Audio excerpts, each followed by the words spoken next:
皆さんごきげんよう、上川薫です。今回取り上げる話題はウクライナ情勢です。細かなニュースについては地上波の放送では取り扱ってはくれないので、このチャンネルでぜひとも情報を更新していってください。今日最初のニュースは、ウクライナ軍の開発している水上ドローンについてです。ウクライナ軍は様々なドローンを作成しています。まず最初に、ロシア軍の艦艇などに突っ込んでいくタイプ。次に、遠隔操作の魚雷であるかのような、先行艇のようなドローン。最近では、地対空ミサイルを搭載することによって、ロシア軍のヘリを撃墜したというドローンも現れています。さらに、もう一歩進んで、小型の飛行ドローンを何機も搭載する空母型の水上ドローンも開発されました。ウクライナ軍の無人空母型ドローンがクリミア半島に進出し、前線から少し離れた場所にいたロシア軍の対空兵器3機を撃破しました。おおよその位置を示した地図がこちら。この地図は X のテンダーさんのものを引用しています。破壊することに成功したのはロシア軍の対空兵器パンツィール S1、これが2機、そしてパンツィールよりも少し小柄な対空兵器ももう1機撃破しました。合わせて3機の対空ミサイル兵器を破壊することに成功したのですが、これら3機の対空兵器は金額で言えば80億円相当になるそうです。攻撃時の映像も公開されています。ご覧のように対空兵器の周りには特に兵士が配備されている様子もなく、かなりポツンと存在しています。ドローンは妨害を受けることなく対空兵器に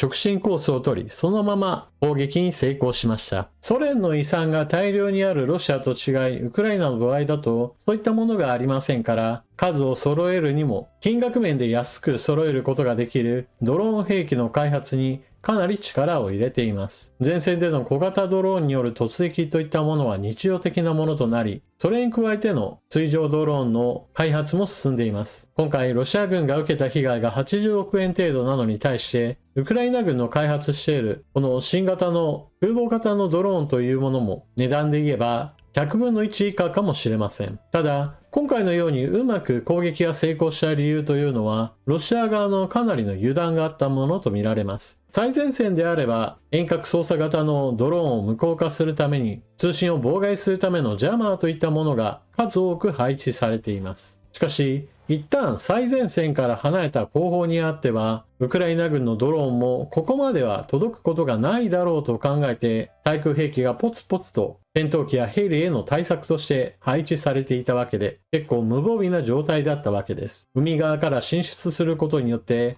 通信妨害を受けることもなく、ウクライナ軍のドローンが攻撃に成功したというわけです。このような技術競争といったものは常々行われていて、日本はもっとウクライナに支援し、見返りとしてウクライナ側からこうした開発した技術による兵器の情報などを買い取るといったことなどももっと前向きに考えてほしいものです。ウクライナではつい先日、兵士を補助するための地上で戦うための無人戦闘車両の開発なども行って前線に投入し、成果を確かめるといったことなども行っています。多くの兵士を揃えることができないといった面では、ウクライナよりも日本の方がはるかに重要な問題に直面するわけですから、無人兵器技術の開発といったものは非常に大きなテーマとなります。続いて、ロシア領クルスク州での戦い。この地には北朝鮮軍兵士たちがかなり投入されているのですが、合わせて北朝鮮から渡ってきた兵器も前線に姿を現したようです。170mm M1989 国産射程40キロ、5分に1発程度の砲撃ができるとされています。前線に姿を現した 170mm 自走砲なわけですが、現在のところ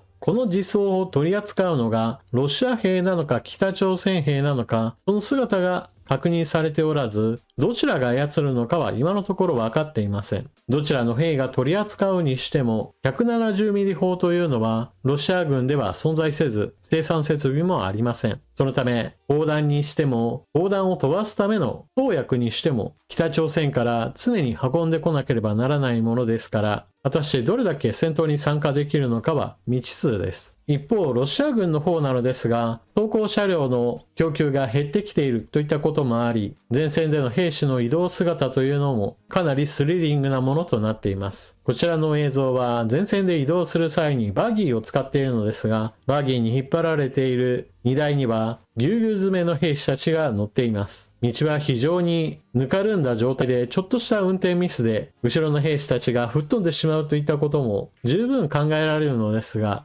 前線で徒歩突撃を強いられるようなロシア兵ですから、こんな程度は危険とも思わないのかもしれません。続いては、ロシア本国から見捨てられようとしているモルドバの沿ドニエストル地方の様子について続報が入っています。5万世帯でガス停止、ロシア産供給されず、モルドバの分離独立派の沿ドニエストル地方では5万1000体世帯以上でガス供給が停止し、1500棟のアパートで暖房が使用できない状態となっている。6日朝の時点で計122の集落でガス供給が停止しており、一部のアパートに調理用に限定的な量しか供給されていないと述べた。また、少なくとも131の学校と147の幼稚園で暖房が使えない状態となっていることから、冬休み明けも学校を再開しないよう命じている。また、別の報道によると、沿ドニエストル共和国は代替となる電力源を確保できておらず、これまでガス発電所を使っていたのですが、ガスが来ないので、現在では石炭火力へと切り替えを行ったそうです。しかし、石炭の備蓄は1月下旬か2月中旬にも沸騰する見込みだということです。この地域で2月中旬というのはまだまだ冬の最中であり、深刻な電力不足はこれからも続きそうです。現在のところ、ロシア本国においては、沿ドニエストル地方についての話題はほとんど見られないといったこともあり、ロシア本国からは見捨てられた状態となっています。これを機会に、モルドバからの分離独立など、諦めてほしいものです。続いて、ロシア軍によるアゼルバイジャン航空の旅客機撃墜について、アゼルバイジャンの大統領は、ロシアのプーチン大統領に対する責任追及の構えを改めて示しています。アゼルバイジャンの大統領、悲劇防げたロシアの過失を主張、旅客機墜落めぐり。アゼルバイジャンのアリエフ大統領は、先月25日に墜落した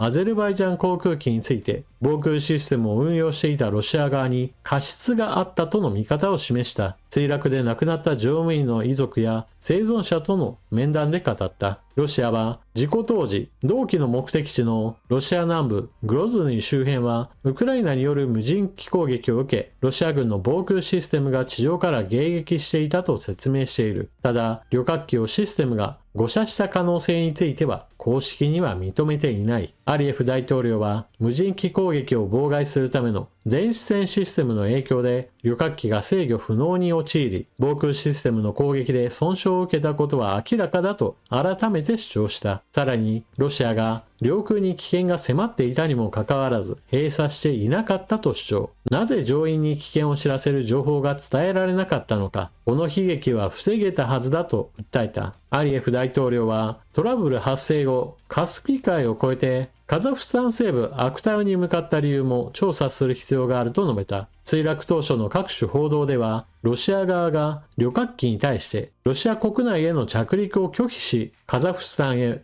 向かうよう指示したとされる。ロシア側は現在では機長自身の判断としている。アリエフ大統領は、ロシアによる事故の隠蔽と馬鹿げた見解は驚きと遺憾の念、憤りを呼び起こすと述べ、墜落の責任を追及する姿勢を改めて強調。国民の死に対する責任はロシアの代表者らにあると断言し、ロシア側に説明を果たすよう求めた。カザフスタンの事故調査委員会は、墜落した旅客機のフライトレコーダーを製造国のブラジルにすでに送付しており、解析が進められている。タス通信は、調査委員会のメンバーの話として、調査の暫定結果は1ヶ月以内に発表されるとの見通しを伝えている。フライトレコーダーの情報については、他の記事ではブラジル空軍がすでに暫定的なデータ抽出を終え、カザフスタン当局に一部データを送ったという報道も出ています。今後詳細な分析が進められると見られており、カザフスタンがロシアの影響を跳ねのけて公正な調査を行えるかが注目されています。ロシア軍による旅客機撃墜、それ以前の状態であれば、アゼルバイジャンとロシアは友好関係にありました。そのため、西側からの制裁などに対して、アゼルバイジャンも一部の物品の迂回貿易をする時のルートの一つとなっていました。しかし、今回のような出来事により、アゼルバイジャンの大統領はプーチン大統領に責任追及を行っていますから、心象はかなり悪くなっています。ロシアに流れていく様々な貿易品に対して厳しい目を向ければ、制裁逃れしている軍事転用可能な物資について流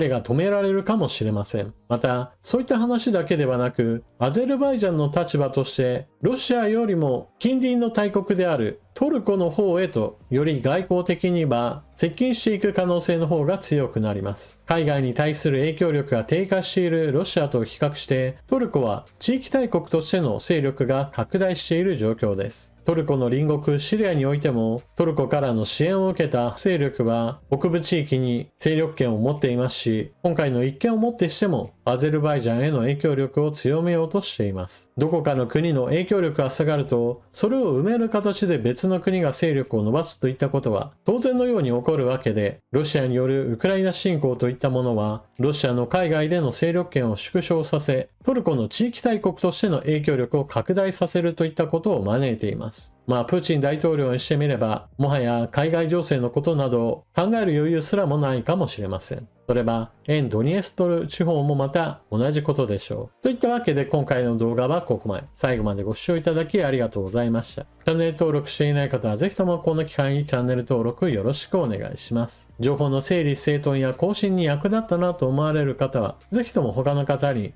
お勧めしたり、時にはスーパーチャットのご利用もよろしくお願いします。それでは次の動画でまたお目にかかりましょう。またね。